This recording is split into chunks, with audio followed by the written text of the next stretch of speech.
ہم وہی کہیں گے جو ہمارا دین ہم کو بتاتا ہے، عمل کرو تو تمہارا بھلا ہے، نہیں کوئی عمل کرے تو نقصان ہمارا نہیں ہے، اسی کا نقصان۔ نحمده ونصلي ونسلم على رسوله الكريم أما بعد فأعوذ بالله من الشيطان الرجيم بسم الله الرحمن الرحيم محمد رسول الله والذين معه أشداء على الكفار رحماء بينهم إلى آخر هذه الآية صدق الله العظيم وبلغنا رسوله النبي الكريم ونحن على ذلك لمن الشاكرين والشاكرين والحمد لله رب العالمين۔ بارگاہ رسالت ناب صلی اللہ علیہ وسلم میں بلند آواز سے درود و سلام کا مدرانہ پیش کر لے۔ اللہم صلی علی سیدنا و مولانا محمد معدن الجود والکرم منبع العلم والحلم والحکم وبارک وسلم صلاة و سلاما علیک یا رسول اللہ صلی اللہ تعالی علیہ وسلم۔ نبی اور آل نبی کی بارگاہ میں حصول برکت کے لیے ایک مرتبہ اور پڑھ لیں، صلی اللہ علی النبی الامی و آلہ صلی اللہ علیہ وسلم صلاۃ و سلاما علیک یا سیدی یا حبیبی یا رسول اللہ صلی اللہ تعالی علیہ وسلم۔ السلام علیکم ورحمۃ اللہ تعالی وبرکاتہ۔ کیا سمجھ پائے گا کوئی مرتبہ عثمان کا؟ کیا سمجھ پائے گا کوئی مرتبہ عثمان کا؟ ہے کلام پاک میں بھی تذکرہ عثمان کا۔ صرف انسان ہی نہیں کرتے ہیں ان کا ذکر پاک، صرف انسان ہی نہیں کرتے ہیں ان کا ذکر پاک، کرتے ہیں جن و ملک بھی تذکرہ عثمان کا۔ فضل رب سے اور عطائے سرور کونین سے، فضل رب سے اور عطائے سرور کونین سے، ذکر روگا حشر تک یوں ہی صدا عثمان کا۔ ان کو سرکار دو عالم نے کہا اپنا رفیق، ان کو سرکار دو عالم نے کہا اپنا رفیق، اس سے ظاہر ہے مقام و مرتبہ عثمان کا۔ عقد میں ان کے نبی کی آئی ہیں دو بیٹیاں، عقد میں ان کے نبی کی آئی ہیں دو بیٹیاں، کتنا اعلیٰ ہے مقدر واہ واہ عثمان کا۔ شاہ طیبہ اور ملائک کرتے ہیں ان سے حیا، ہے حسین کردار اتنا با حیا عثمان کا۔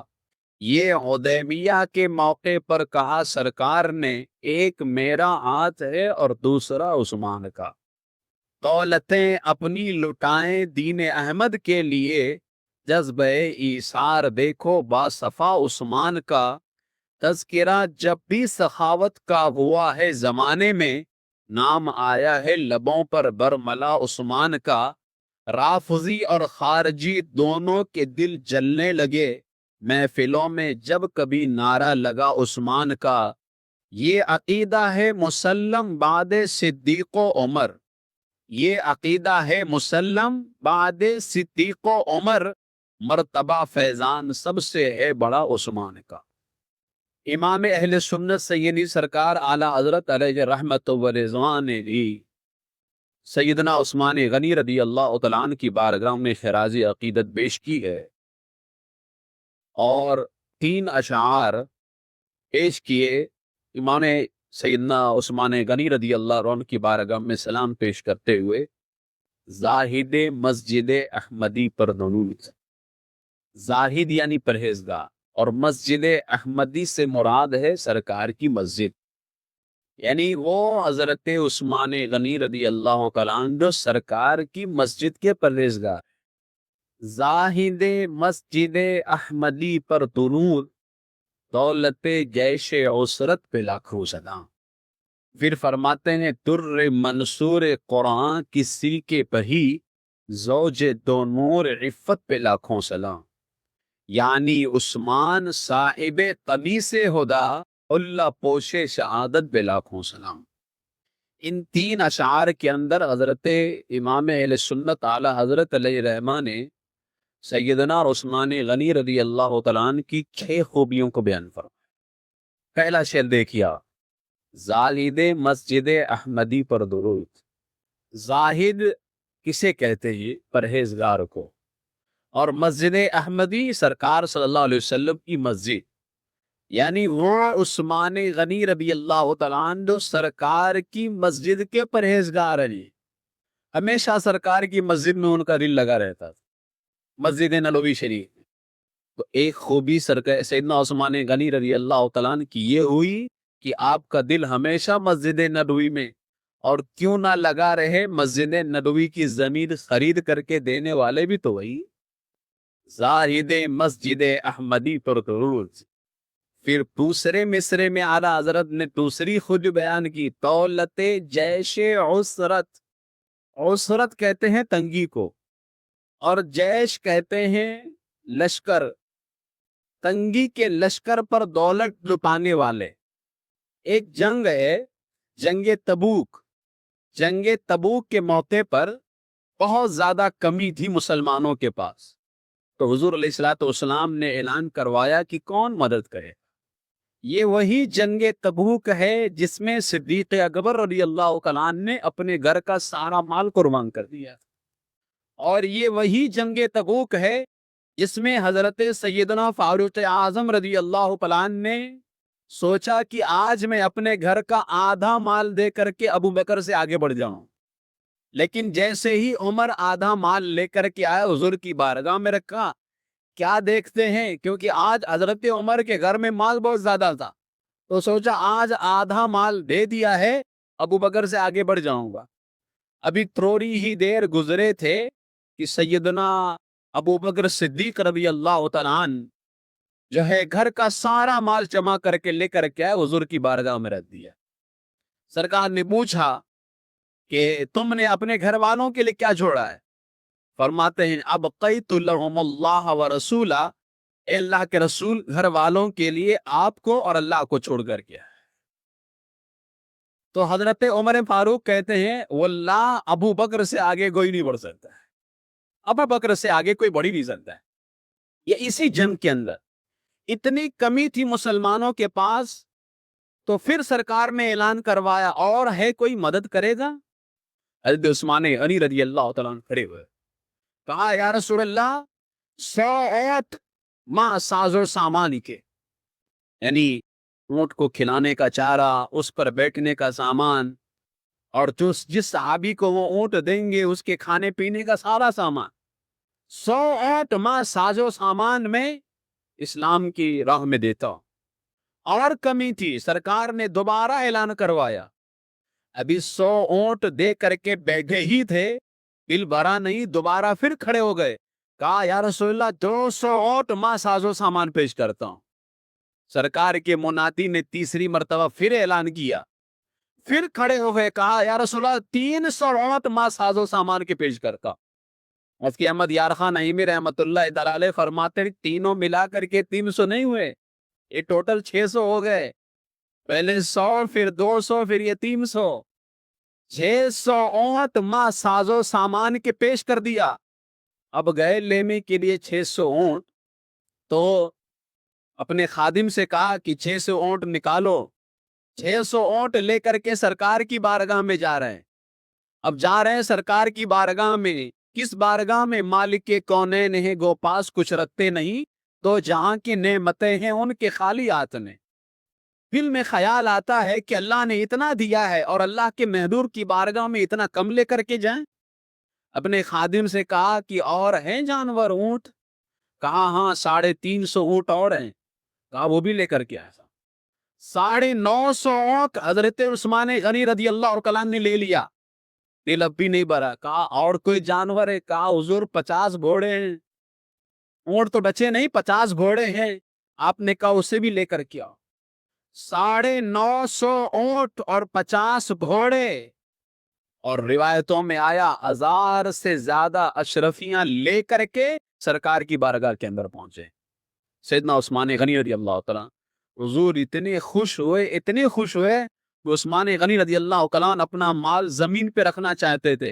حضور نے اپنا جو ہے کپڑا مبارک جو تھا پہنے ہوئے جو سرکار تھے اس کو آگے کیا اور کہا عثمان زمین پہ نہیں رکھو، میرے دامن میں ڈال، میرے دامن میں ڈالو. اور پھر سرکار علیہ السلام دامن میں لے کر کے اس کو اچھالتے تھے اور فرماتے تھے میرے مولا تو جس سے حساب لینا چاہے اس سے حساب لے لے، میرے عثمان سے حساب نہ لے، میرے عثمان سے حساب نہ لینا. یہ سیدنا عثمان غنی رضی اللہ تعالیٰ عنہ کی سخاوت ہے. اعلیٰ حضرت علیہ الرحمٰن نے اسی خوبی کو بیان کیا ہے. دولت جیش عسرت پہ لاکھوں سلام، تنگی کے لشکر پہ دولت لٹانے والے عثمان پر لاکھوں سلام ہو. یہ اعلیٰ حضرت کے بھی صرف ایک شعر اعلیٰ حضرت کا ہوا ہے. زاہد مسجد احمدی پر درود، دولت جیش عسرت پہ لاکھوں سلام. اعلیٰ حضرت نے دوسرا شعر اس عظیم آقا کی بارگاہ میں سلام کے طور پر پیش کیا. در منصور قرآن، در کہتے ہیں موتی کو اور منصور کہتے ہیں بکھرا ہوا ہونا، اور قرآن تو قرآن. تو در منصور قرآن کا معنی ہوا قرآن کے بکھرے ہوئے موتی. اب وہ قرآن کا بکھرا ہوا موتی کیا ہے جانتے ہیں؟ کہ فلاں سورہ فلاں جگہ، فلاں آیت فلاں جگہ، فلاں پارا فلاں جگہ. یہ کیونکہ اس کو جمع حضرت عثمان غنی نے کیا ہے نا، اس سے پہلے سب الگ الگ تھا. فلاں سورہ الگ. حضرت صدیق اکبر رضی اللہ تعالیٰ عنہ نے سورتوں کو جمع کر دیا تھا. 114 رجسٹر تھے، صحیفے، ساری سورتیں الگ الگ تھی. اس کو جمع کیا ہے حضرت عثمان غنی. در منصور قرآن، قرآن کے بکھرے ہوئے موتی. اور سلکے بہی کہتے ہیں خوبصورت ہار کو. تو ہار خوبصورت تبھی ہوتا ہے جب اس کے اندر موتیوں کو پرو کر کے اس کی لڑی بنا دی جائے اور ہار بنا دیا جائے. موتیاں اگر الگ الگ ہوں تو خوبصورت نہیں لگتی ہیں، لیکن جب انہیں موتیوں کو پرو کر کے ہار بنا دیا جائے وہ خوبصورت ہو جاتی ہیں. اعلیٰ حضرت نے یہ خوبی بیان کی ہے در منصور قرآن کی سلکے بگی، یعنی وہ عثمان جنہوں نے قرآن کے بکھرے ہوئے موتیوں کو خوبصورت ہار بنا دیا ہے. در منصور قرآن کی سلکے بگی. اب اس کے دوسرے مصرے میں اعلیٰ حضرت نے ایک خوبی اور بیان کی. زوج دو نور عفت پہ لاکھوں سلام. اب یہ جو اس سے پہلے جو ہے نا کہ سرکار عثمان غنی نے قرآن جمع کیا، اس پر میں بھی کلام کروں گا انشاءاللہ، کیونکہ آج میرا عنوان ہے جامع القرآن کون، قرآن کو جمع کرنے والا کون. بہت اس میں اچھی گفتگو ہوگی انشاءاللہ تعالی. قرآن نازل کیسے ہوا، قرآن کو کیسے جمع کیا گیا، قرآن کو پہلے کیسے لکھا جاتا تھا، کس پہ لکھا جاتا تھا، یہ ساری گفتگو انشاءاللہ تعالی ہے اس ضمن کے اندر. اللہ فرماتے زوج دو نور عفت پہ لاکھوں سلام، یعنی زوج کہتے ہیں شوہر کو، دو پاکیزہ نور کے شوہر. وہ دو پاکیزہ نور کون ہیں؟ وہ دو سرکار کی بیٹی ہیں. حضرت سیدہ رقیہ رضی اللہ تعالیٰ عنہا سے پہلا نکاح حضرت عثمان غنی کا ہوا حضور کی شہزادی سے. جب ان کا انتقال ہو گیا جنگ بدر کے موقع پر، تو حضور علیہ السلام نے اپنی دوسری بیٹی حضرت سیدہ ام کلثوم رضی اللہ عنہا کا نکاح فرمایا. اور جب ان کا بھی انتقال ہو گیا تو میرے آقا فرماتے عثمان اگر میری 40 بیٹیاں ہوتی میں ایک ایک کر کے تیرے نکاح میں دیتا چلا جاتا ہوں. اسی لیے اعلیٰ فرما کے نور کی سرکار سے پایا دوشالہ نور کا، وہ مبارک تم کو ذوالنورین جوڑا نور کا. مجھے حیرت ہوتی ہے کہ یہ وہابی بھی عثمان غنی کو ذوالنورین کہتے، دو نور والا. عثمان غنی دو نور والے کیوں بنے؟ سرکار کی دو بیٹیاں آئیں تو دو نور والے بنے. مجھے حیرت ہوتی ہے ان کے نکاح میں سرکار کی دو بیٹیاں آئیں تو عثمان غنی دو نور والے، اور جس ذات کی یہ بیٹی ہے سرکار کی بیٹی ہیں، سرکار کو نور نہیں مانتے. اب تمہاری عقلوں پہ حیرت ہی ہونی ہے کہ جس ذات کی یہ دونوں بیٹیاں ہیں، یہ جس کے نکاح میں جائیں اس نے دو نور والا بنا دے، تو جس کی بیٹیاں ہیں اس کا اپنا نور کیسا ہوگا؟ تو اعلیٰ حضرت علیہ الرحمٰن یہ جو ہے چوتھی خوبی ہے. تیسرا شعر یعنی عثمان صاحب قمیص ہدا، صاحب کہتے ہیں والا اور قمیص کہتے ہیں جامع، اور ہدا یعنی ہدایت. یعنی عثمان جو ہدایت کی قمیص والے ہیں، ہدایت کی چادر والے ہیں. اب یہ ہدایت کی چادر سے مراد کیا ہے؟ میرے آقا سیدنا عثمان غنی رضی اللہ تعالیٰ عنہ سے ایک مرتبہ حضور نے فرمایا عثمان اللہ تبارک و تعالیٰ تم کو خلافت کی قمیص پہنائے گا، یعنی اللہ تم کو خلیفہ بنائے گا، اور منافق چاہیں گے کہ وہ تمہاری چادر چھین لے، یعنی تم خلیفہ نہ بنو، لیکن تم ہرگز وہ چادر نہ اتارنا، کیونکہ تم حق پر رہو گے، حق پر رہو گے۔ اور ایک روایت کا مفہوم یہ ہے کہ میرے آقا علیہ السلام نے فرمایا کہ اسلام کے آگے ایک بہت بڑا پردہ ہے، یعنی عثمان جو ہدایت کی قمیص والے ہیں، ہدایت کی چادر والے ہیں۔ اب یہ ہدایت کی چادر سے مراد کیا ہے؟ میرے آقا سیدنا عثمان غنی رضی اللہ تعالیٰ عنہ سے ایک مرتبہ حضور نے فرمایا، عثمان، اللہ تبارک و تعالیٰ تم کو خلافت کی قمیص پہنائے گا، یعنی اللہ تم کو خلیفہ بنائے گا، اور منافق چاہیں گے کہ وہ تمہاری چادر چھین لیں، یعنی تم خلیفہ نہ بنو، لیکن تم ہرگز وہ چادر نہ اتارنا، کیونکہ تم حق پر رہو گے، حق پر رہو گے۔ اور ایک روایت کا مفہوم یہ ہے کہ میرے آقا علیہ السلام نے فرمایا کہ اسلام کے آگے ایک بہت بڑا پردہ ہے، جب تک وہ پردہ محفوظ ہے اسلام پر حملہ نہیں ہوگا۔ صحابہ نے کہا، یا رسول اللہ، کیا اس پردے کو ہٹا دیا جائے گا یا اس پردے کو پھاڑ دیا جائے گا؟ میرے آقا علیہ السلام نے فرمایا، اس پردے کو پھاڑ دیا جائے گا۔ یہ اشارہ تھا سیدنا عثمان غنی رضی اللہ تعالیٰ عنہ کی شہادت کی طرف، کہ سیدنا عثمان غنی رضی اللہ تعالیٰ عنہ کی شہادت کے بعد ہی سارے فتنے پیدا ہوئے۔ اسلام کے اندر سب سے پہلا فرقہ جو پیدا ہوا ہے وہ شیعوں کا فرقہ ہے۔ اور میں آپ کو بتاؤں، شیعوں کو بنانے والا، شیعہ فرقے کی بنیاد رکھنے والا جانتے ہو کون ہے؟ عبداللہ بن سبا یہودی۔ عثمان غنی رضی اللہ تعالیٰ عنہ کو قتل کرنے والا جانتے ہو کون ہے؟ عبداللہ بن سبا یہودی۔ جب تک عثمان غنی رضی اللہ تعالیٰ عنہ تھے، اسلام پر فتنے نے حملہ نہیں کیا تھا، کوئی فتنہ ہی نہیں تھا۔ اسلام میں سب سے پہلا فرقہ جو وجود میں آیا وہ شیعہ فرقہ ہے، سیدنا عثمان غنی کی شہادت کے بعد میں ہوا ہے۔ سرکار نے فرمایا تھا اسلام کے آگے ایک بہت بڑا پردہ ہے، وہ پردہ عثمان غنی رضی اللہ تعالیٰ نے۔ صحابہ نے پوچھا، یا رسول اللہ، جب تک میرے سرکار نے فرمایا تھا جب تک وہ پردہ رہے گا اسلام پہ حملہ کوئی نہیں کرے گا۔ صحابہ نے کہا، یا رسول اللہ، کیا اس پردے کو ہٹا دیا جائے گا یا پھاڑ دیا جائے گا؟ یعنی ہٹانے سے مراد یہ ہے کہ کیا عام طور سے جو موت واقع ہوتی ہے وہ موت ہوگی، یا کہ ان کو شہید کر دیا جائے گا؟ سرکار نے فرمایا اس پردے کو پھاڑ دیا جائے گا۔ اور ہوا بھی یوں ہی، 40 دن حضرت عثمان غنی رضی اللہ تعالیٰ عنہ کو بلوائیوں نے اور دشمنوں نے گھیر کر کے رکھا آپ کے گھر کے اندر۔ اسی لیے عثمان غنی رضی اللہ تعالیٰ عنہ کو مظلوم مدینہ کہا جاتا ہے۔ 40 دن تک کے، ہم کہتے ہیں شہزادہ مولا علی امام حسین پر صرف 3 دن تک جو ہے پانی بند کر کے رکھا گیا تھا، حضرت عثمان غنی رضی اللہ تعالیٰ عنہ پر 40 دن تک پانی بند کر کے رکھا گیا تھا۔ ان کی دردناک شہادت کوئی معمولی شہادت نہیں عثمان غنی رضی اللہ تعالیٰ عنہ کی۔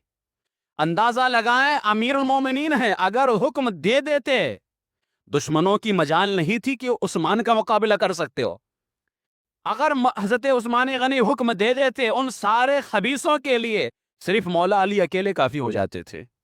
لیکن عثمان غنی رضی اللہ تعالیٰ نے حکم کیوں نہیں دیا؟ کیونکہ سرزمین مدینہ شریف کی ہے۔ عثمان غنی رضی اللہ تعالیٰ عنہ فرماتے تھے، میں شہید ہو جاؤں گا چلے گا، لیکن سرکار کے شہر میں خون بہانا پسند نہیں کرتا، یہاں تلواریں چلے کہ سرکار کا روزہ ہے۔ اندازہ لگائیں وہ کیسے ادب کرنے والے تھے کہ شہید ہونا تو گوارا کیا، لیکن سرکار کی بارگاہ میں تلواریں چلیں، خون بہیں، یہ گوارا نہیں تھا۔ اور آج کل کے نجدی بے ادبوں کو دیکھ لو۔ 40 دن تک کہ حضرت عثمان غنی رضی اللہ تعالیٰ عنہ کو جو ہے گھر کے اندر مقید کر کے رکھا گیا، مسجد نبوی میں جا کر کے نماز پڑھنے تک کے نہیں دیا گیا، کھانا پانی بند رکھا گیا۔ آپ روزے پہ روزہ رکھتے ہیں۔ میرے آقا مولا علی رضی اللہ تعالیٰ عنہ نے اپنے دونوں بیٹے امام حسن اور امام حسین رضی اللہ تعالیٰ عنہما کو کھڑا کر دیا حضرت عثمان غنی کے دروازے پر کہ اندر خبردار کوئی دشمن جانے نہ پائے۔ آج ہم عثمان کی عزت پہ پہرا کیوں نہ دیں کہ علی نے اپنے دونوں بیٹوں کو کھڑا کر دیا عثمان کی عزت پہ پہرا دینے کے لیے؟ کیوں نہ ہم پہرا دیں عثمان غنی رضی اللہ عنہ کی عزت پہ؟ یہ دونوں جنتی نوجوانوں کے سردار حضرت عثمان غنی کے دروازے پہ کھڑے ہیں۔ مجال ہے کہ کوئی دشمن دروازے سے اندر چلا جائے؟ 40 دن کے بعد 18 ذی الحجہ کو، یہ اسی قمیص کی طرف اشارہ ہے کہ عثمان اللہ تم کو خلافت کی قمیص پہنائے گا، خبردار اس قمیص کو نہیں اتارنا۔ پھر اعلیٰ حضرت نے اس کے بعد والے مصرے میں ان کی شہادت کا وہ عظیم منظر بیان کیا ہے، حلہ پوش شہادت پہ لاکھوں سلام۔ شہادت کا جوڑا پہنے ہوئے عثمان پر 40 دن تک کہ آپ کو بھوکا پیاسا بند کر کے رکھا گیا، اور 40 دن جب ہوئے 18 ذی الحجہ جمعہ کے دن بلوائیوں نے گھر کے پچھلے حصے سے، مکان کے پچھلے حصے سے گھس کر کے حضرت عثمان غنی رضی اللہ تعالیٰ عنہ کو شہید کیا۔ اس وقت آپ قرآن مقدس کی تلاوت کر رہے تھے۔ اچھا، اسی رات میں آپ نے سرکار علیہ الصلوۃ والسلام کی زیارت کی تو حضرت عثمان غنی رضی اللہ تعالیٰ عنہ سے حضور نے پوچھا، عثمان کیسے ہو؟ آپ نے شکایت کی، یا رسول اللہ بہت ستایا ہے امت نے۔ تو میرے آقا علیہ السلام نے فرمایا، کیا چاہتے ہو؟ کیا چاہتے ہو؟ میرے پاس آ کر کے افطاری کرنا چاہتے ہو، یا اگر کہو تو تمہیں دنیا میں ہی جنت کی نعمتیں مل جائیں؟ حضرت عثمان غنی رضی اللہ تعالیٰ عنہ سمجھ گئے کہ آج میری شہادت ہو جائے گی، اور سرکار فرماتے میرے پاس آ کر کے افطاری کرنا چاہتے ہو؟ حضرت عثمان غنی کی آنکھوں میں آنسو آئے۔ آپ نے فرمایا، یا رسول اللہ آپ کے پاس ہی آ کے افطاری کرنا چاہتا ہوں۔ میرے آقا حضور علیہ السلام نے فرمایا، عثمان آج تم میرے پاس آ کر کے افطاری کرو گے۔ باقاعدہ شہادت سے پہلے حضرت عثمان غنی رضی اللہ تعالیٰ عنہ نے ایک صحابی کو یہ بات بتائی کہ آج میری شہادت ہو جائے گی، سرکار کو میں نے خواب میں دیکھا ہے، اور سرکار نے فرمایا کہ آج تم میرے پاس آ کر کے افطاری کرو گے۔ سیدنا عثمان غنی رضی اللہ تعالیٰ عنہ کو 40 دن بھوکا پیاسا بند رکھ کر کے جو ہے آپ کو شہید کیا گیا۔ امام اہل سنت اعلیٰ حضرت علیہ رحمہ نے اسی شہادت کی طرف اشارہ کیا، یعنی عثمان صاحب قمیص ہدا، حلہ پوش شہادت پہ لاکھوں سلام۔ حضرت سیدنا عثمان غنی رضی اللہ تعالیٰ عنہ کی شان احادیث کے اندر بے شمار مقامات پر اللہ تبارک و تعالیٰ نے، اللہ کے رسول علیہ الصلوۃ والسلام نے بیان فرمایا۔ کل بہت ساری حدیثیں آپ نے سنی تھی جس کے اندر صحابہ کرام فرماتے ہیں کہ ہم سرکار کے زمانے میں سب سے افضل ابو بکر کو سمجھتے، پھر عمر کو سمجھتے، پھر عثمان کو سمجھتے تھے۔ پھر وہ احد پہاڑ والی حدیث بھی آپ نے سنی جس کے اندر حضور علیہ السلام نے فرمایا، جب سرکار موجود ہیں، ابو بکر موجود ہیں، اور عمر اور عثمان موجود ہیں، احد پہاڑ کو زلزلہ آیا، حضور نے فرمایا احد پہاڑ ٹھہر جا، تجھ پر ایک نبی، ایک صدیق اور 2 شہید موجود ہیں۔ تو وہ 2 شہید کون تھے؟ حضرت عمر فاروق اعظم اور حضرت عثمان غنی رضی اللہ تعالیٰ عنہما۔ سیدنا عثمان غنی رضی اللہ تعالیٰ عنہ میرے آقا حضور تاجدار مدینہ سید عالم صلی اللہ علیہ وسلم کے ایسے باوفا صحابی ہیں، تیسرے نمبر کے آپ خلیفہ ہیں، تیسرے نمبر پہ سب سے افضل ہیں، اور تیسرے نمبر پر اسلام لانے والے بھی ہیں۔ حضرت عثمان غنی فرماتے ہیں میں تیسرے نمبر پہ اسلام لے کر کے آیا، اور آپ کو پتا ہے یہ تیسرے نمبر پر اسلام کیوں لے کر کے آئے؟ یہ حضرت ابو بکر صدیق کے دوست تھے۔ پہلے سیدنا صدیق اکبر نے اسلام قبول کیا، فوراً حضرت عثمان غنی کے پاس میں گئے اور کہا کہ میں نے محمد عربی کا کلمہ پڑھ لیا ہے، تم بھی کلمہ پڑھتے ہو؟ حضرت عثمان غنی آئے اور کلمہ پڑھ کر کے مسلمان بن گئے۔ فرماتے ہیں میں تیسرے نمبر پہ اسلام لے کر کے آیا۔ قربان جہاں آپ تیسرے نمبر پہ اسلام لے کر کے آئے، اللہ کے رسول نے آپ کو تیسرے نمبر پہ رکھا بھی ہے کہ صحابہ میں سب سے افضل ذات تیسرے نمبر پر اگر کسی کی ہے تو وہ حضرت سیدنا عثمان غنی رضی اللہ تعالیٰ عنہ کی ہے۔ میرے آقا علیہ السلام فرماتے ہیں جنت میں ہر نبی کا ایک ساتھی ہوگا، اور جنت میں میرا ساتھی عثمان ہوگا۔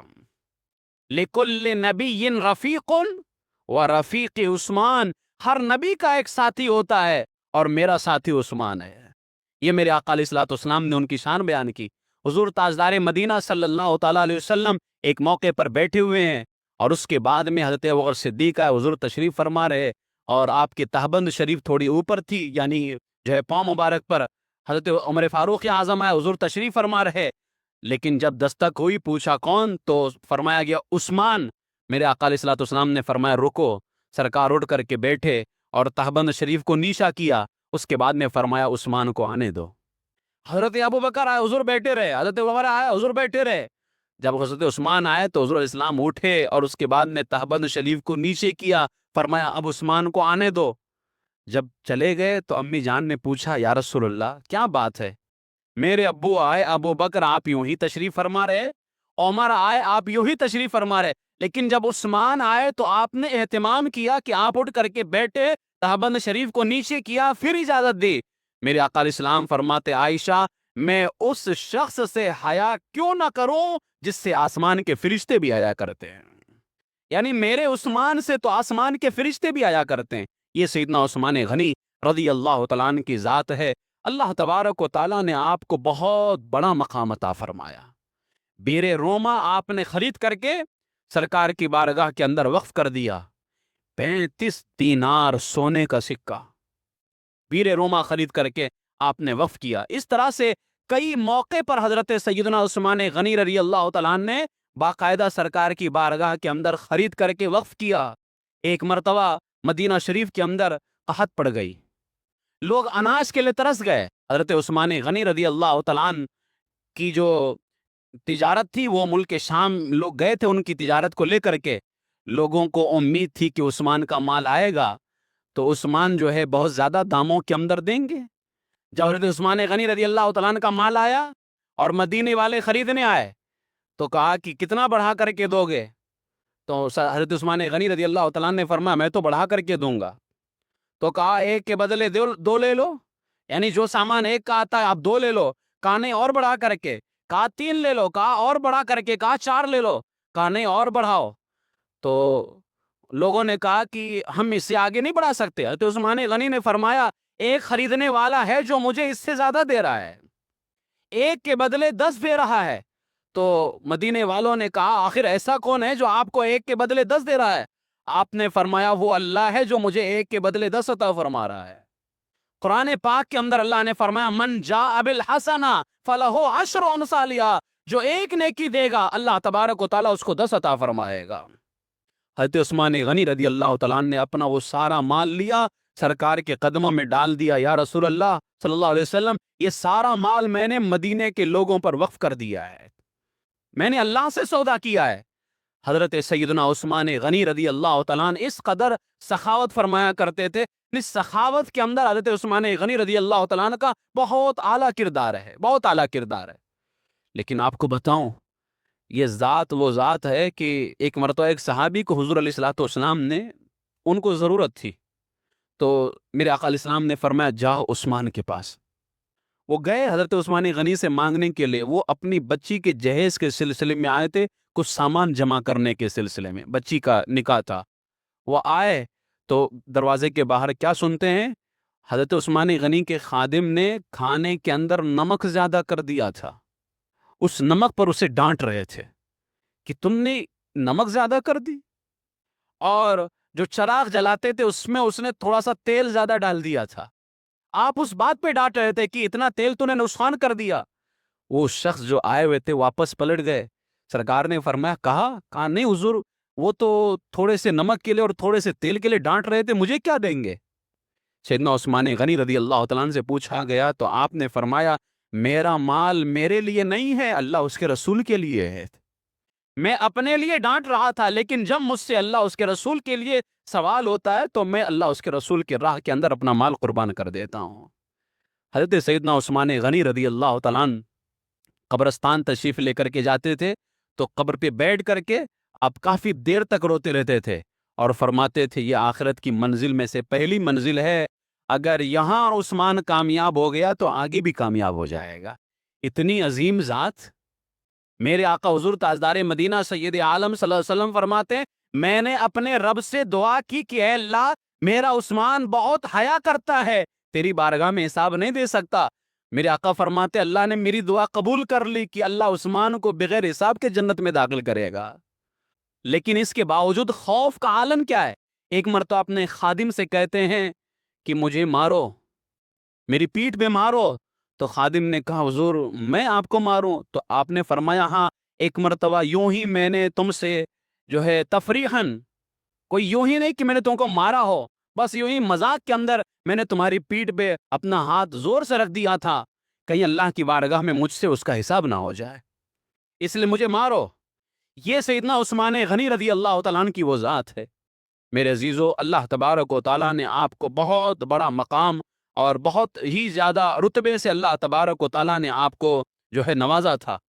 حضرت سیدنا عثمان غنی رضی اللہ تعالیٰ عنہ تلاوت قرآن کے اندر، عبادات کے اندر دیکھیں تو حضرت سیدنا عثمان غنی رضی اللہ تعالیٰ عنہ بہت ہی پابند۔ ایک مرتبہ آپ نے مسجد نبوی شریف کے دروازے پر بیٹھ کر کے جو ہے وضو بنایا، پھر اس کے بعد میں مسکراتے ہیں، پھر صحابہ سے خود ہی کہتے ہیں تم مجھ سے پوچھو گے نہیں کہ میں نے وضو بنایا پھر مسکرایا کیوں؟ تو صحابہ کہتے ہیں آپ ہی بتا دیں۔ تو آپ نے فرمایا میرے آقا علیہ الصلوۃ والسلام نے ایک مرتبہ یہیں بیٹھ کر کے وضو کیا تھا اور سرکار مسکرائے تھے، مجھے نہیں معلوم کیوں وضو کیا تھا، کیوں مسکرائے تھے، میں نے سوچا آج اپنے محبوب کی سنت ادا کر لوں، تو میں نے بھی وضو بنایا ہے اور میں نے بھی مسکرایا ہے۔ یہ تھے ان اداؤں کے اسیر، ان اداؤں کے قیدی تھے۔ سب کچھ زندگی کے اندر سرکار علیہ السلام نے جنت کی بشارت ایک مرتبہ نہیں، عثمان تو اس ذات کا نام ہے جس کو سرکار نے کئی مرتبہ جنت کی بشارت عطا فرمائی ہے، کئی مرتبہ جنت کی بشارت عطا فرمائی، لیکن اس کے باوجود خوف خدا کا عالم رات رات بھر کھڑے ہو کر کے نوافل کے اندر رویا کرتے تھے۔ سیدنا عثمان غنی رضی اللہ تعالیٰ عنہ کی شان اور آپ کے مقام و مرتبہ کے حوالے سے بے شمار احادیث موجود ہیں، لیکن میں یہاں پر آپ کے جامع القرآن ہونے کے حوالے سے کہ اللہ تبارک و تعالیٰ نے آپ سے یہ کام لیا کہ اللہ نے آپ کو قرآن جمع کرنے والا بنایا۔ آج ہمارے پاس میں یہ قرآن جو موجود ہے یہ کیسے ہم تک پہنچا ہے؟ کیا اسی طرح سے نازل ہوا تھا؟ بہت سارے ہمارے لوگ یہی سمجھتے ہیں کہ قرآن اسی نازل ہوا ہوگا۔ قرآن نازل کیسے ہوا ہے؟ ہم مسلمان ہیں، ہمیں تو ہمارے اس کتاب کے بارے میں معلومات ہونی چاہیے۔ یہ نازل کیسے ہوا، اس کو لکھا کیسے گیا؟ اس حوالے سے امام اہل سنت سیدی سرکار اعلی حضرت علیہ رحمہ کا وہ عظیم رسالہ سیدی اعلی حضرت علیہ رحمہ کا جو فتاوی رضویہ شریف کے اندر 26ویں جلد میں صفحہ 439 پر ہے۔ یہ سوال کیا گیا کیا حضرت عثمان جامع القرآن ہیں، قرآن کو جمع کرنے والے؟ اب یہ رسالہ آج میں آپ کو پڑھ کر کے سناتا ہوں، اور یقین جانیں کہ یہ رسالہ آپ پہلی مرتبہ سنیں گے۔ بڑا عظیم رسالہ، اس میں صرف 2 سوال کیے گئے، اور یہ امام احمد رضا کے علم کا دسترخوان ہے۔ یہ اعلیٰ حضرت علیہ رحمت و رضوان نے کوئی معمولی خدمت نہیں کی ہے، غیر معمولی خدمت کی ہے۔ جو کچھ ہے اس صدی میں وہ تنہا رضا کا ہے۔ صرف یہ خدمت ذرا آپ دیکھیے، آپ اس رسالے کا نام ہے جمع القرآن، قرآن کو جمع کرنا، وَبِمَا عَزْوُهُ لِعُثْمَانَ، اور اس کی نسبت حضرت عثمان کی طرف کیوں کرتے ہیں۔ رسالے کا نام ہے جمع القرآن وَبِمَا عَزْوُهُ لِعُثْمَانَ۔ اب میں آپ کے سامنے سمجھا کر کے جو ہے میں آپ کو پڑھ کر کے بتاتا ہوں، ہر چیز سمجھائیں گے، بس گزارش یہ ہے کہ توجہ کے ساتھ گفتگو کو سماعت کیجیے۔ ارادہ یہی ہے کہ قرآن مقدس کے بارے میں جو ایک اہم جانکاری ہے اس رسالے کے اندر وہ آپ تک کے پہنچ جائے۔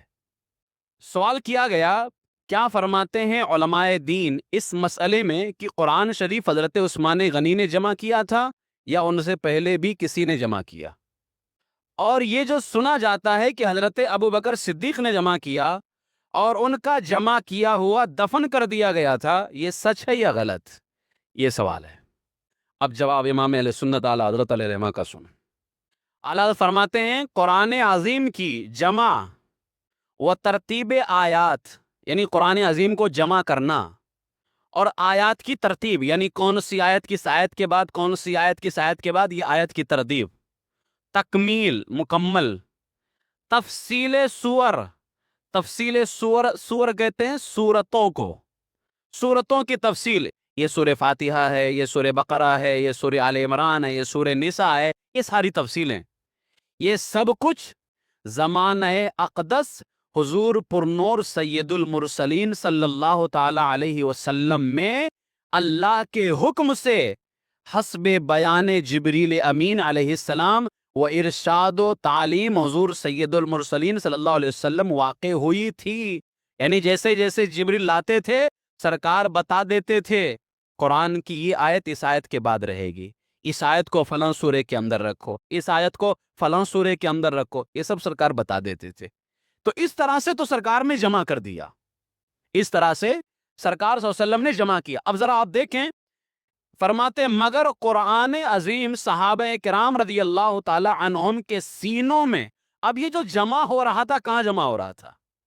سرکار نے جمع تو کیا کہ یہ آیت فلاں سورے کے اندر ہے، یہ آیت فلاں آیت کے بعد ہے، یہ سورہ فلاں سورہ کے بعد ہے، سب جمع کیا سرکار، انہوں نے ہی تو جمع کیا ہے، لیکن جمع کہاں ہو رہا ہے؟ فرماتے ہیں صحابہ کے سینوں میں، اور متفرق الگ الگ کاغذوں، پتھر کی تختیوں، بکری، دمبے کے پوستوں، شانوں، کندھوں، پسلیوں، اونٹ کی کھالوں، کھجور کی شاخوں پر۔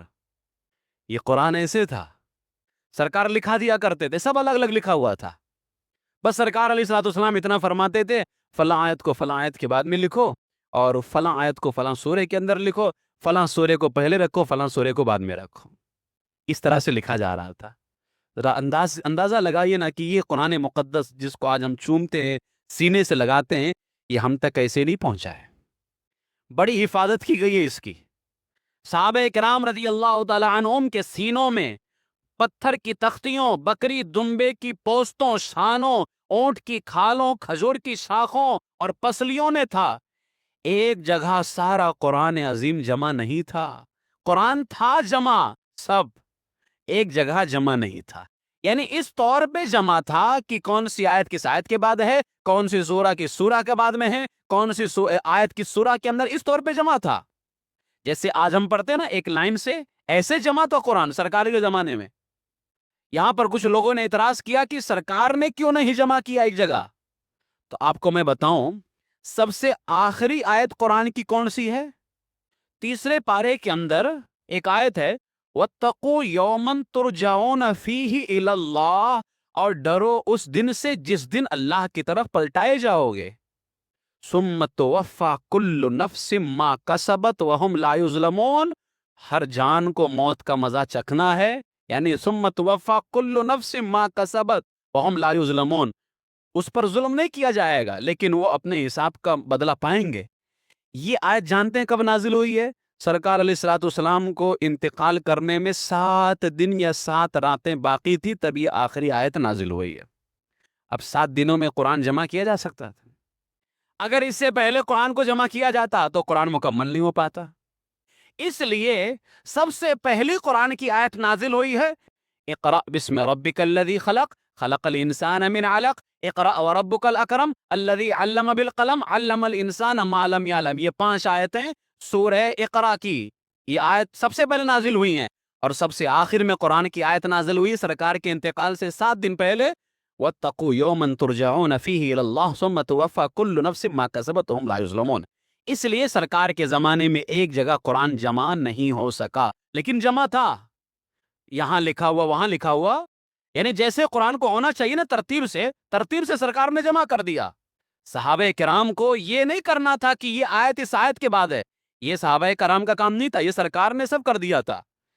ہاں ایک جگہ نہیں تھا، کہیں پتھر کی تختی پر، کہیں جو ہے کھجور کی شاخوں پر، کہیں اونٹ کی کھال پر، اس طرح سے الگ الگ جگہوں پہ، کہیں کوئی سورہ پوری سرکار نے لکھوا دیا، کہیں کوئی آیت لکھوا دی، اس طرح سے جمع تھا۔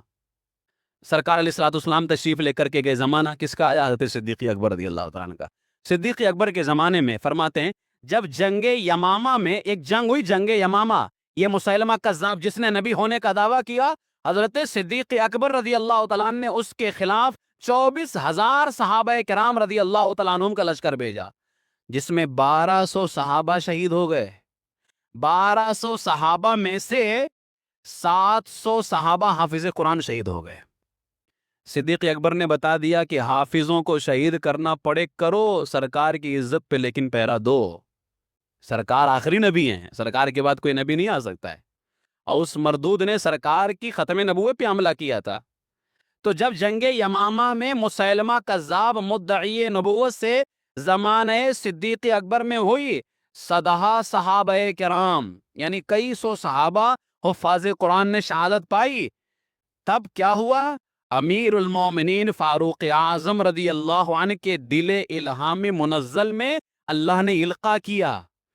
اب یہ قرآن جو آج ہمارے سامنے ہے، یہ جمع کرنے کا مشورہ بھی دینے والی ذات سیدنا فاروق اعظم کی ہے، تراویح کو قائم کرنے والے بھی وہی ہیں، قرآن کو جمع کروانے والے بھی وہی ہیں۔ ان کے دل میں جب انہوں نے دیکھا کہ 700 صحابہ حافظ قرآن شہید ہو گئے، اللہ نے ان کے دل میں بات القاء کی، کیا؟ حضرت خلیفہ رسول اللہ کی بارگاہ میں حاضر ہو کر کے گزارش کی، کون ہے؟ خلیفہ صدیق اکبر. ان کی بارگاہ میں گئے عمر اور آ کر کے گزارش کی کہ اس لڑائی میں بہت صحابہ جن کے سینوں میں قرآن عظیم تھا شہید ہوئے. یوں ہی جہادوں میں حفاظ صحابہ شہید ہوتے گئے اور قرآن عظیم الگ الگ رہا تو بہت قرآن جاتے رہنے کا اندیشہ ہے. یہ قرآن ایک جگہ ہے نا، سب الگ الگ ہے. یہ تو صحابہ کو معلوم ہے نا کہ کون سی آیت کس آیت کے بعد ہے، بعد والوں کو کیسے پتہ چلے گا؟ تو حضرت عمر فاروق نے فرمایا اگر ایسے ہی صحابہ شہید ہوتے رہے تو بہت زیادہ مسئلہ ہو جائے گا. میری رائے میں حکم دیجئے، کیونکہ آپ خلیفہ ہیں، میری رائے میں حکم دیجئے کہ قرآن عظیم کی سب صورتیں ایک جگہ کر لی جائیں. یہ اب سلسلہ شروع ہو گیا، ایک جگہ کر لی جائیں. خلیفہ رسول اللہ نے ان کی رائے پسند فرمائی. سیدنا صدیق اکبر نے ان کی رائے کو کیا کیا؟ پسند کیا. اور حضرت زید بن ثابت رضی اللہ تعالیٰ عنہ وغیرہ حفاظ صحابہ کو، یہ حافظ تھے حضرت زید بن ثابت، ان کو اور جو صحابہ حافظ قرآن تھے ان کو اس امر جلیل کا حکم دیا کہ بحمد اللہ سارا قرآن عظیم ایک جگہ جمع ہو گیا. اب صدیق اکبر نے جمع کیا تو اب سب سے پہلے سرکار نے جمع کیا تھا اپنے زمانے میں یہاں وہاں. صدیق اکبر نے کیسے جمع کیا؟ سورتوں کو، ہر سورت ایک جدا صحیفے میں. مثال کے طور پر یہ ایک صحیفہ ہے، اس میں سورہ بقرہ ہے، یہ ایک صحیفہ ہے، اس میں سورہ آل عمران ہے. اس طرح سے آج ایسے ہے، سب ایک ہے. آج صدیق اکبر نے وہ جو سورتیں الگ الگ لکھی ہوئی تھی، آیتیں الگ الگ لکھی ہوئی تھی، صدیق اکبر نے کیا جمع کیا؟ ان سب کو ملا کر کے 114 رجسٹر تیار ہوئے 114 سورتوں کے حساب سے. قرآن ابھی بھی مکمل جمع نہیں ہوا. صدیق اکبر کے زمانے میں یہ ہوا کہ وہ قرآن 114 صحیفوں کے اندر جمع ہوا. اعلیٰ حضرت علیہ رحمت و رضوان فرماتے ہیں ہر سورت ایک جدا صحیفے میں تھی. وہ صحیفے تا حیات صدیقی، سیدنا صدیق اکبر کے زمانے تک ان کے پاس وہی 114 صحیفے، صحیفے منس رجسٹر. اور ان کے بعد حضرت امیر المومنین سیدنا فاروق اعظم کے پاس، سیدنا فاروق اعظم کے انتقال کے بعد، شہادت کے بعد، ان کی بیٹی ہمارے آقا علیہ الصلوۃ والسلام کی بیوی، ہم مومنوں کی ماں حضرت حفصہ رضی اللہ عنہ، ان کے پاس میں وہ رہا صحیفہ. حضرت عمر کی شہادت تک کس کے پاس رہا؟ حضرت عمر کے پاس. حضرت عمر شہید ہو گئے تو کس کے پاس میں آ گیا؟ امی جان سیدہ حفصہ رضی اللہ عنہ. پوری دنیا میں وہی 114 صحیفے تھے، جہاں قرآن ایک تھا، کہیں نہیں تھا پوری دنیا میں. ایسے ہی تھا جیسے سرکار کے زمانے میں تھا. یہ میرے عزیزو یاد رکھ لو، یہ ہمارے رب کے کلام کی تاریخ ہے. یہ صرف مدینے کے اندر 114 رجسٹر کے اندر الگ الگ صورتیں لکھی ہوئی تھی. اب قرآن پاک جو تھا 114 صحیفوں کے اندر، عرب میں بہت سارے قبیلے تھے. کوئی قبیلے قریش ہے، کوئی قبیلے تیم ہے، کوئی قبیلے بنو تمیم ہے، کوئی قبیلے بنو امیہ ہے. یہ بہت سارے قبیلے ہیں. ان قبیلوں کی زبانیں الگ الگ تھی. ان قبیلوں کی زبانیں الگ الگ تھی. قرآن کس قبیلے کی زبان میں نازل ہوا ہے پتہ ہے؟ قبیلے قریش کی زبان میں، میرے سرکار کا قبیلہ. اور قرآن میں بھی جس قبیلے کا نام آیا ہے صرف قریش، لإیلاف قریش. پوری سورہ اللہ نے سرکار کے قبیلے کے نام پہ نازل فرمائی. اعلیٰ حضرت فرماتے ہیں آپ کا شجرہ گلاب چونکہ قریش کے باغ سے ظاہر ہوا، اسی لیے اللہ نے قریش کی زبان میں قرآن نازل فرمایا ہے. قرآن نازل ہوا کس قبیلے کی زبان میں؟ قریش، سرکار کا قبیلہ. لیکن زمانہ اقدس حضور سید عالم صلی اللہ علیہ وسلم میں قرآن عظیم نیا نیا اترا تھا اور قریش کی زبان کے اندر. اچھا، ہر قبیلے کی زبان الگ الگ تھی، میں نے ابھی آپ کو بتایا. اور قرآن کس کی زبان میں نازل ہوا؟ قریش کی زبان کے اندر. اب نیا نیا قرآن اترا تھا. ہر قوم اور ہر قبیلے کو اپنے مادری لہجہ، مدر ٹنگ، قدیمی عادات کا دفعتاً بدل دینا دشوار تھا. اچانک ان کی مادری زبان کو بدلنا دشوار تھا. ان کی جو قومی زبان تھی نا، اس کو بدلنا دشوار تھا، نہیں بدل سکتے تھے. آسانی فرمائی گئی تھی. آسانی کیا فرمائی گئی تھی؟ کہ ہر قوم، ہر قبیلہ اپنے اپنے مدر ٹنگ میں قرآن عظیم کی تلاوت کر سکتا ہے. وہ یعنی قرآن سب قبیلے کی زبان میں نازل نہیں ہوا ہے، صرف قریش کی زبان میں. لیکن ان قبیلوں کی زبان اتنی جلدی بدلنا ممکن نہیں ہے. تو سرکار نے فرمایا کہ تم لوگ اپنی زبان میں قرآن کی تلاوت کر سکتے ہو.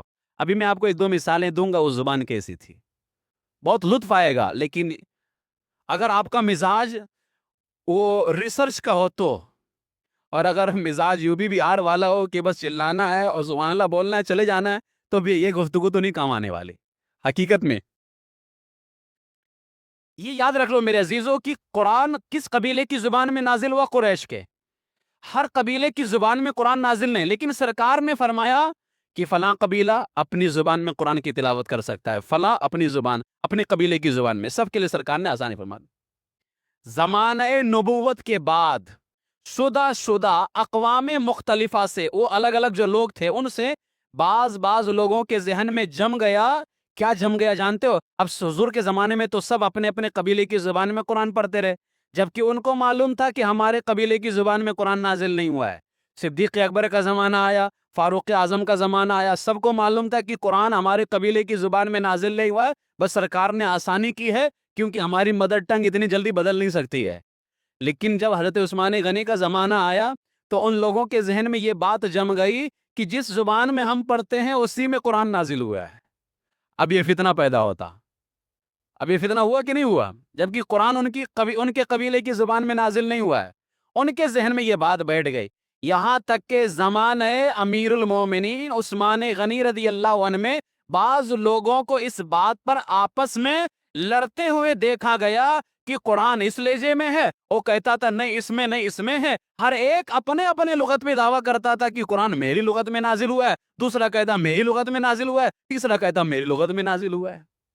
ابھی آپ دیکھیں زمانہ آگے نہیں بڑھا, ابھی حضرت عثمان غنی کا زمانہ ہے اور قرآن پہ جھگڑا شروع ہو گیا تھا. اور جھگڑا کوئی ایسا جھگڑا نہیں تھا کہ جو حقیقی میں ہونا چاہیے تھا. ان کے قبیلے کی زبان میں تھوڑی قرآن نازل ہوا, تو سرکار نے آسانی فرما دی تھی. رحمت للعالمین سرکار ہیں. قرآن تو قبیلے قریش کی زبان میں نازل ہوا تھا. جب یہ خبر امیر المومنین عثمان غنی کو پہنچی, فرمایا ابھی سے تم میں یہ اختلاف پیدا ہوا تو آئندہ کیا ہوگا؟ جب ابھی سے یہ عالم ہے تو پھر آئندہ کیا ہوگا؟ لہٰذا حسب مشورہ امیر المومنین سیدنا مولا علی سے مشورہ کیا حضرت عثمان غنی نے, اور دیگر صحابہ کرام سے یہ مشورہ کیا. اور کیا بات طے پائی؟ بات یہ طے پائی کہ ہر قوم اگر اپنے اپنے لہجے میں قرآن پڑھتی رہی تو فتنہ اٹھے گا, یہاں تک کہ قرآن پر امت کے اندر جھگڑا ہو جائے گا. لہٰذا تمام امت کو خاص اس لغت پر جمع کر دیا جائے جس لغت پہ قرآن نازل ہوا ہے. قبیلے قریش کی لغت پہ اب سب کو جمع بہت پڑھ لیا انہوں نے اپنی اپنی زبانوں میں, اب ان کو ایک لغت پہ جمع کرنا ہی ہوگا. تو پھر کیا ہوا جانتے ہیں؟ صحیفہ خلیفہ رسول اللہ صلی اللہ علیہ وسلم, وہ صحیفہ جو صدیق اکبر نے 114 کروایا تھا نا, جو ان کی زندگی میں ان کے پاس تھا, بعد میں فاروق اعظم کے بعد پھر وہ حضرت فاروق اعظم کی شہزادی ہماری امی سیدہ حفصہ رضی اللہ عنہا کے پاس حضرت عثمان غنی رضی اللہ تعالی عنہ نے کیا کیا؟ حضرت ام المومنین حفصہ کے پاس میں جو محفوظ تھا منگا کر کے ان کی نقلیں لی, یعنی اس سے دوسرا تیار کروایا. ان کی نقلیں لے کر کے تمام صورتیں جو الگ الگ صورتیں تھیں نا, یہاں وہاں, حضرت عثمان غنی نے کیا کیا؟ ان تمام صورتوں کو لے کر کے ایک جگہ جمع کر دیا. اب قرآن ایک جگہ ہو گیا جمع. ٹھیک ہے, میں نے بتایا شروع سے تختیوں پر, اونٹ کی کھالوں پر, کھجور کی شاخوں پر, پھر صدیق اکبر نے رجسٹر میں کروایا 114 رجسٹر. اب آپ مجھے بتائیے پھر اگر 114 الگ الگ ہوتا تو آج ہمارے لیے کتنی دشواری ہوتی تھی. آج ہمیں ایک جگہ قرآن مل رہا ہے. یہ صدقہ ہے حضرت عثمان غنی رضی اللہ تعالیٰ عنہ کا. قرآن مقدس کو ایک مصحف کے اندر جمع کر دیا, اور جمع کرنے کے بعد جانتے ہو کیا کیا؟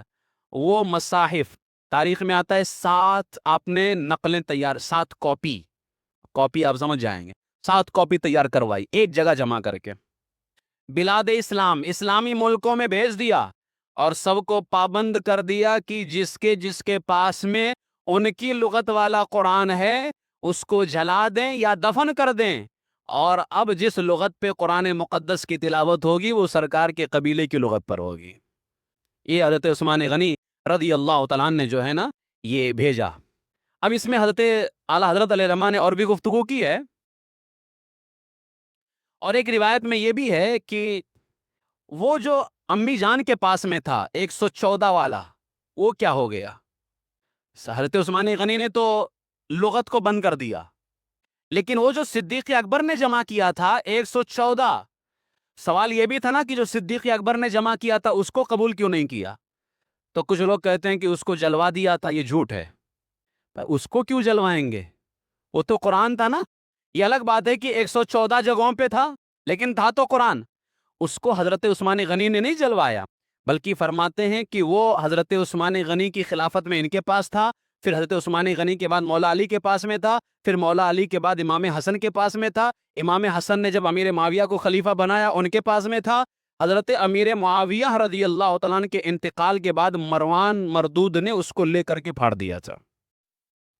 یہ اس کی تاریخ میں نے آپ کے سامنے بتا دی کہ جو صدیق اکبر نے 114 جمع کروایا تھا اس کا کیا ہوا۔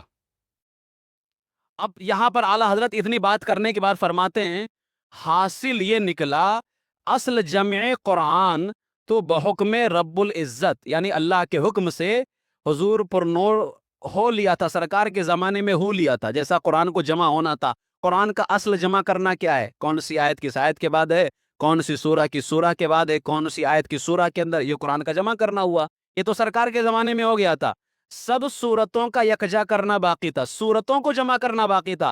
امیر المومنین صدیق اکبر نے فاروق اعظم کے مشورے سے اس کو جمع کر دیا، پھر ان 14 کو ایک جگہ جمع کر کے حضرت عثمان غنی رضی اللہ تعالیٰ نے مولا علی کے مشورے سے ایک جگہ جمع کیا اور تمام اسلامی ملکوں کے اندر بھیج کر کے قبیلہ قریش کی لغت پر پوری امت کو جمع فرما دیا۔ یہ اعلیٰ حضرت علیہ رحمت اللہ رضوان گفتگو کی، اس کے بعد میں فرماتے ہیں ارے حقیقت میں جامع القرآن تو اللہ تبارک و تعالیٰ ہے۔ اللہ فرماتا ان علینا جمعہ و قرآنہ، بے شک اس کو جمع کرنا اور پڑھنا ہمارے ذمے ہے۔ اللہ فرماتے حقیقت میں تو جمع کرنے والا اللہ تبارک و تعالیٰ ہے، اور بنظر ظاہر حضور علیہ الصلوۃ والسلام، یعنی ظاہری طور پر سرکار پھر قرآن جمع کرنے والے ہوئے، اور ایک جگہ جمع کرنے کے لحاظ سے سب سے پہلے حضرت صدیق اکبر، اور اسی کو سرکار علیہ الصلوۃ والسلام کے صحابی حضرت زید بن ثابت نے بیان کیا کہ ہم زمانہ اقدس حضور علیہ السلام میں قرآن کو ٹکڑوں پر جمع کرتے تھے، پارچوں یعنی ٹکڑوں پر جمع کرتے تھے۔ امام جلال الدین سیوطی نے فرمایا سارا قرآن حضور کے زمانے میں لکھا گیا تھا، لیکن ایک جگہ جمع نہیں تھا، سورتیں ترتیب نہیں پائی تھی کہ کون سی سورہ جو ہے نا لکھنی چاہیے۔ ہاں یہ تھا کہ یہ سورہ اس کے بعد میں ہے، لیکن لکھا ہوا نہیں تھا۔ جیسے ابھی آج لکھا ہوا ہے نا سورہ فاتحہ کے بعد سورہ بقرہ، سورہ بقرہ کے بعد میں سورہ آل عمران لکھا ہوا ہے، اس وقت صحابہ کو معلوم تھا، لیکن ایسا تھا کہ کہیں سورہ فاتحہ سے پہلے سورہ بقرہ لکھا ہوا ہے، کہیں سورہ آل عمران لکھا ہوا ہے، ایسا یعنی لکھا ہوا سب کچھ معلوم تھا، سورتیں جمع نہیں ہوئی تھی۔ سیدنا صدیق اکبر رضی اللہ تعالیٰ نے سورتوں کو جمع فرمایا۔ اب صحیح بخاری کی وہ حدیث پاک اعلیٰ حضرت نے پیش کی، حضرت زید بن ثابت نے فرمایا جنگ یمامہ کے موقع پر صدیق اکبر نے مجھے بلوایا، میں حاضر ہوا تو دیکھا کہ عمر بھی وہاں موجود تھے۔